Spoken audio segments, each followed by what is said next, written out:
Olá, eu sou o professor Luiz Flávio, professor de Filosofia e de História da Arte, e tenho o prazer de apresentar a vocês o nosso novo curso, que é sobre Nietzsche, a desconstrução do pensamento ocidental. Nietzsche foi um dos mais importantes filósofos da história da filosofia e provocou uma verdadeira crise da razão ao longo do século XIX, sobretudo no final deste século, quando então ele vai abrir as portas para a filosofia contemporânea do século XX com um grande poder de influência. E esse curso vamos analisar a sua vida e a sua obra, principalmente agora em 2020, quando estamos diante dos 120 anos da sua morte. Vamos compreender como as suas ideias ainda estão muito vivas, muito fortes na filosofia e em diversas áreas do pensamento, incluindo também a arte. E por isso vamos começar falando sobre a sua vida nesse primeiro capítulo que ora inicia. Capítulo 1: Quando a filosofia alcança a vida.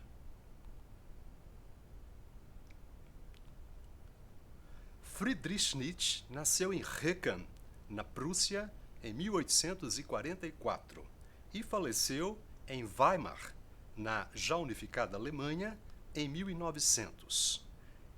E agora vamos conhecer um pouco da cronologia dos seus dados biográficos e vamos ver que a biografia de Nietzsche, na verdade, pode ser considerada uma verdadeira biografia de uma tragédia. Na verdade, eu me apropriei desse título, A Biografia de uma Tragédia, que é um livro que está na nossa bibliografia, inclusive, e que eu vou comentar mais adiante, para mostrar como que a vida desse homem foi absolutamente trágica. Ele sofreu de diversas formas ao longo de toda a sua vida, praticamente, e ainda assim viveu e morreu afirmando a própria vida sobre todas as coisas.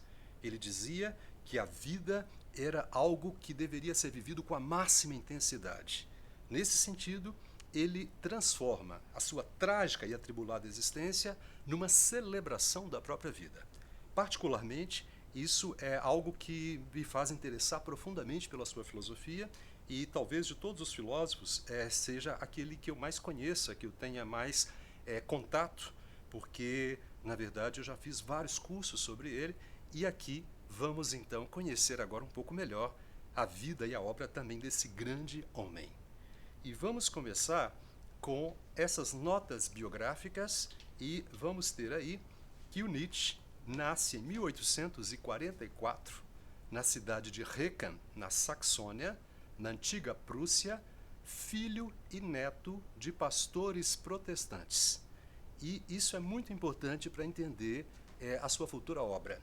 O Nietzsche está muito ligado à ideia de uma forte relação com a religião. Por isso a sua obra será muito marcada por uma escrita que lembra as parábolas bíblicas e, através dos aforismos, através de uma forma poética de escrever, o Nietzsche muitas vezes cita ou, de certo modo, procura remeter a sua filosofia a ideias bíblicas ou a ideias do Evangelho, ainda que questionando várias vezes, como veremos depois. E essa ideia de um filho de pastores luteranos, na verdade, também deveria fazer dele próprio um pastor luterano. Mas Nietzsche será, ao contrário, o encarregado na filosofia de oficialmente proclamar a morte de Deus, como veremos depois. Mas voltando agora à biografia, em 1849, com a morte do seu pai, a família de Nietzsche muda-se então para Naumburg, onde Nietzsche inicia seus estudos.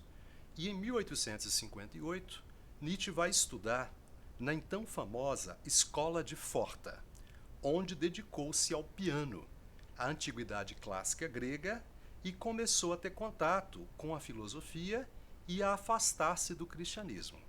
E aí, 2 anos depois, vai morrer Schopenhauer, que vai ter uma influência muito grande sobre ele, como veremos. E aí temos outro dado muito importante da biografia de Nietzsche. Ele é um exímio pianista, e não por acaso estamos aqui ao lado de um piano. Esse cenário foi pensado justamente pelo grande amor que Nietzsche vai dedicar à música, e uma frase entre as mais famosas dele é de que a vida sem música é um erro. Portanto, o Nietzsche é absolutamente alucinado, apaixonado intensamente com a música. Foi um grande pianista, foi amigo de Wagner, como veremos, o grande compositor romântico alemão, e foi inclusive apaixonado pela esposa de Wagner, Cosima Wagner, que era filha do grande pianista e compositor Liszt. Então, nesse sentido, a música faz parte da sua vida o tempo inteiro. E, ao mesmo tempo, o interesse também pela antiguidade clássica vai levá-lo não só a estudar a filosofia, como também a filologia, o estudo do grego, o estudo da mitologia, o estudo da história da Grécia, o estudo da arqueologia, de todos esses interesses por tudo que tem a ver com a antiguidade clássica, vai marcar profundamente a sua obra, como veremos.